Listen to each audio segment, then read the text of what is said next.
बिस्मिल्लाहिर्रहमानिर्रहीम अस्सलाम वालेकुम। हर तरफ जो है बरसात ने डेरे जमाए हुए थे, बरसात हुई है, बारिश हुई है और बेशुमार हुई है। उसके बाद जो मसाइल सामने आ रहे हैं, जो दोस्तों ने, जो अहबाब ने मेरे साथ शेयर किए या मुझसे पूछा, वो आपके सामने रखने जा रहा हूं। सबसे बड़ा मसला जी, सबसे बड़ा मसला ये पेश आया कि पाँव के मसाइल बन रहे हैं, लंगड़ापन जानवरों में, बकरियों में खास तौर पर आ रहा है। एक भाई ने कल ही बात की, उन्होंने कहा कि मेरे पास जो 5-7 जानवर हैं, मैंने बरसात में उनको एक कमरे में छुपा के रखा, जरा बंद करके रखा ताकि बारिश से बच जाएं। और 2 दिन अच्छी खासी बारिश रही, आज मैंने बाहर निकाला है तो देखा कि सारे के सारे ही लंगड़े हैं, यानी लंगड़ा के चल रहे हैं और कोई इशू मुझे समझ नहीं आ रहा कि इनको हो क्या गया है। तो भाई हमने करना क्या अगर इस तरह की सिचुएशन बनती है? पहले तो ये आपको रीजन बता दूं कि बारिश में या बारिश के बाद जानवरों में लंगड़ापन क्यों आता है। देखें, ये जानवर जो है, ये खुश्की का जानवर है, ये नमी को पसंद नहीं करता, ये गंद वाली जगह को, गारे को, कीचड़ को पसंद नहीं करता, ये इसके लिए हार्मफुल होता है, नुकसानदेह होता है। जब इनके पांव ज्यादा देर तक गारे के अंदर, पानी के अंदर, कीचड़ के अंदर रहते हैं तो इनमें लंगड़ापन आ जाता है, इन्फेक्शन हो जाती है। पाँव के जो नाखन होते हैं ना, इस तरह इनका जोड़ा पाँव होता है, उसके दरमियान इन्फेक्शन हो जाती है या नीचे इन्फेक्शन हो जाती है। देखें, इनके नाखन अल्लाह की जात ने इस तरह के बनाए हुए, ऊपर से ये हार्ड है, नीचे से ये सॉफ्ट है और दरमियान में तो इंतहाई नर्म और नाजुक जगह है दोनों पाँव के, यानी जो इसका नाखन होता है उसके दरमियान। वहां पे फंगस लग जाती है नमी की वजह से या कोई इन्फेक्शन हो जाती है, उस वजह से इनको दर्द महसूस होती है और दर्द से ये लंगड़ाना शुरू कर देते हैं, पाँव उठा के चलना शुरू कर देते हैं या पाँव दबा के चलना शुरू कर देते हैं। हमने करना क्या है जी? एक तो कोशिश ये करनी है कि बारिश के अंदर जो है कम से कम इस तरह की जगह जरूर मौजूद हो जिधर ये आराम के साथ, बगैर नमी के, बगैर गारे के, बगैर कीचड़ के ये रह सकें, खड़े हो सकें, बैठ सकें, आराम कर सकें। अगर ये सिचुएशन हो चुकी है, लंगड़ापन आ चुका है, तो फिर क्या करना है? फिर हमने इनके पाँव जो हैं उनको डिटोल वाले पानी से धोना है, या पिंकी मिल जाती है पंसार स्टोर से, एक पाउडर सा होता है नीला सा, वो एक चुटकी, सिर्फ एक चुटकी लीटर वाली बोतल में डालें, उसको अच्छे तरीके से हिला लें, उसके साथ इनके पाँव वाश कर दें। एक दफ़ा पाँव इनके वाश करने के बाद एक अच्छे तरीके से देखें भी कोई चीज़ तो नहीं लगी हुई, पाँव को चेक कर लें, कोई फंगस जिसे हम उल्ली कहते हैं, वाइट सा तो नहीं हुआ, वो है तो उसको अच्छे तरीके से साफ कर दें किसी कपड़े वगैरह के साथ। और वो जो डिटोल वाला पानी या वो पिंकी वाला पानी वो ऊपर अच्छे तरीके से बहा दें ताकि इन्फेक्शन ना हो। उसके बाद जी, आपकी बकरी अगर गब्बन है, खाली है, कोई छोटा बच्चा है, कोई बड़ा बकरा है, एक ही चीज, एक ही फार्मूला और एक ही इंजेक्शन में आपको रिजल्ट मिलेगा, वो है डेक्लोरैन, जो इंसानों में हम इस्तेमाल करते हैं। जानवरों के भी दर्द वाले बहुत से इंजेक्शन मार्केट में मौजूद हैं, लेकिन जो रिजल्ट डेक्लोरैन का है वो किसी और का नहीं है। ये इंसानी मेडिकल स्टोर से भी आपको मिल जाएगा, जानवरों वाले स्टोर से भी मिल जाता है।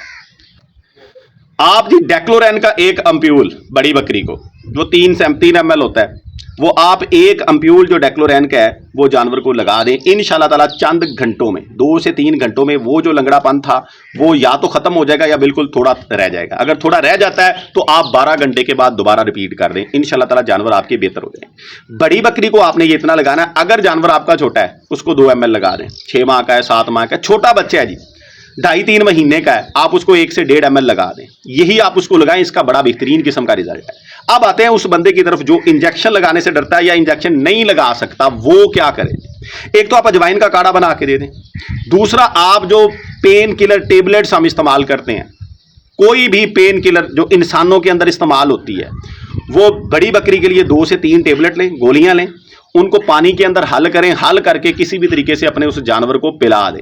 यानी हमने कोई पेन किलर जानवर को देना है ताकि वो पेन से रिलैक्स हो, वो जो उसकी इन्फेक्शन थी वो आहिस्ता आहिस्ता खुश्की के साथ, जैसे जैसे वो खुश्की के ऊपर है वो ठीक हो जाएगी, और दर्द जब उसको महसूस नहीं होगा, उसका वो जो लंगड़ा के चलना था, पाँव उठा के चलना था या पाँव दबा के चलना था, वो खत्म हो जाएगा। दूसरा मसला इसके साथ ये आ रहा है कि ये लंगड़ापन, एक तो ये है कि लंगड़ा के जानवर ये चल रहा था, खा पी ठीक रहा था, उसके लिए ये है। दूसरा मसला ये आ रहा है कि जानवर बिल्कुल सुस्त हो गया, इकट्ठा होकर दीवार के साथ लग के खड़ा हो गया, ना उसको चारे की फिक्र है, ना उसको दाने की फिक्र है, यानी खा पी भी नहीं रहा। फौरी तौर के ऊपर जानवर का टेम्परेचर नोट करें, उस जानवर को ज्यादातर 90% चांसेस ये हैं कि बुखार होगा, उस जानवर को बुखार होगा। और कुछ जानवर इस तरह के भी देखने में आए हैं कि उनका टेम्परेचर लो हो जाता है। दोनों सूरत हाल में हमने क्या करना है? अगर तो बुखार है यानी टेम्परेचर हाई है, बकरी का जो एक्यूरेट एग्जैक्ट टेम्परेचर है, नॉर्मल टेम्परेचर है, वो 103 डिग्री सेल्सियस है, 103 डिग्री फ़ारेनहाइट है, सॉरी, जो टेम्परेचर हम नोट करते हैं उसके ऊपर, थर्मामीटर के ऊपर, वो 103 है, वो फ़ारेनहाइट में होता है। अच्छा, अब वो अगर 104 है, 105 है, 106 है, इसका मतलब है कि जानवर को बुखार है। अब बुखार के अंदर हमने क्या करना है? ये दर्द का इंजेक्शन तो फिर भी हमने लगाना है। बारिश के बाद अगर इस तरह की सूरत हाल हुई है, डेक्लोरैन का हमने यूज करना ही करना है। लेकिन साथ में फिर हमने उसको बुखार से बचाव के लिए और एंटीबायोटिक का यूज भी करना है। कोई भी एंटीबायोटिक, अच्छा एंटीबायोटिक, ट्राइबरसन सेव है जी, आप गब्बन को भी लगा सकते हैं। एल्मोक्सेल सेव है जी, आप गब्बन को भी लगा सकते हैं। ये आप इसी रूटीन से, जैसे बड़े जानवर को 3 ml, छोटे को 2, उससे छोटे को 1 ml ये यूज करें, इंशाल्लाह ताला जानवर आपका फिट होगा। और बुखार को कम करने के लिए क्या हमने करना है जी, फिवोनिल इंजेक्शन जो है वो यूज करना है, डोज यही है। और अगर टेम्परेचर लो हो गया फिर हम क्या करेंगे, यानी 101 टेम्परेचर है या 100 है, तो गब्बन जानवर को नहीं, बाकियों को, यानी डेक्सामेथासोन स्टीराइड है, गब्बन को नहीं लगाना। अगर प्रेग्नेंट जानवर को लगाएंगे वो अबॉर्ट कर देगा, बच्चे गिरा देगा। जो जानवर आपका गब्बन नहीं है, यानी खाली कोई पट है, खाली कोई बकरी है, सुई हुई बकरी है, या छोटा बच्चा है, या बकरा है, उसको आप डेक्सामेथासोन जो है वो 2 ml इनफ है, आप लगाएंगे फौरी तौर के ऊपर। विद इन फ्यू मिनट्स, 15 से 20 मिनट के अंदर अंदर टेम्परेचर अप हो जाएगा और जानवर आपका जो है वो एक्टिव होना शुरू हो जाएगा। अब आते हैं जी गब्बन की तरफ। गब्बन को हमने क्या करना है, गब्बन जानवर को जो प्रेग्नेंट है, महीने का है, 2 महीने का है, 4 महीने का तैयार है, उसको हमने ताकत का इंजेक्शन लगाना है। मेथोकबाल लगा दें, नेरोबैन लगा दें, एमिवाइकॉम आपके पास मौजूद है वो 5 ml लगा दें, ये डोज उसको लगाएं। और साथ जो है उसको अजवाइन पका के यानी काढ़ा दें, इसके साथ उसके अंदर गुड़ होगा, आहिस्ता आहिस्ता उसका टेम्परेचर थोड़ा अप होना शुरू हो जाएगा, उसकी जो है वो कंडीशन नॉर्मल होना शुरू हो जाएगी। एंटीबायोटिक फिर भी यूज करना है साथ, ताकि अगर कोई इन्फेक्शन बॉडी के अंदर है तो वो खत्म हो जाए, वो दूर हो जाए। टेम्परेचर जो है वो ताकत वाले इंजेक्शन के साथ उसका अप करेंगे, लेकिन वो जल्दी नहीं होगा, आहिस्ता आहिस्ता होगा। स्टीराइड का काम यह है कि उसने फौरी तौर के ऊपर इमीडिएटली टेम्परेचर को अप कर देना होता है, लेकिन गब्बन जानवर के अंदर मैंने उसका नुकसान आपको बता दिया। तो ये सूरत हाल है, इस तरीकेकार से हमने जानवरों को कंट्रोल करना है।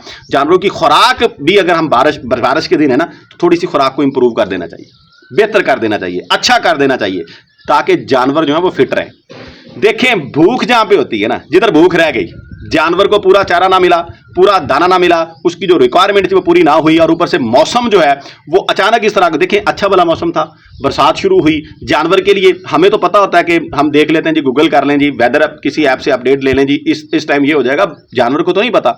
उसके लिए ये इमीडिएटली सारा कुछ हो रहा होता है, वो स्ट्रेस में चला जाता है, वो बीमार हो जाता है। अगर हम उसकी खुराक को बेहतर रखेंगे, उसके अंदर इम्यूनिटी ज्यादा होगी, ताकत ज्यादा होगी।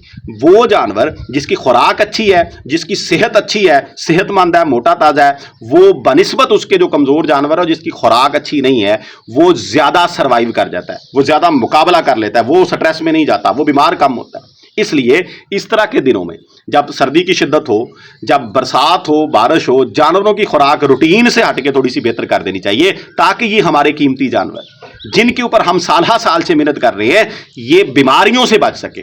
अगर हम ये बेहतर कर देंगे, थोड़ी सी खुराक बेहतर करने से इस तरह के मसाइल जो हैं वो कोसों दूर हो जाते हैं, हम उनसे बच जाते हैं। दुआ में याद रखिएगा। फी अमानिल्लाह, अल्लाह हाफिज़।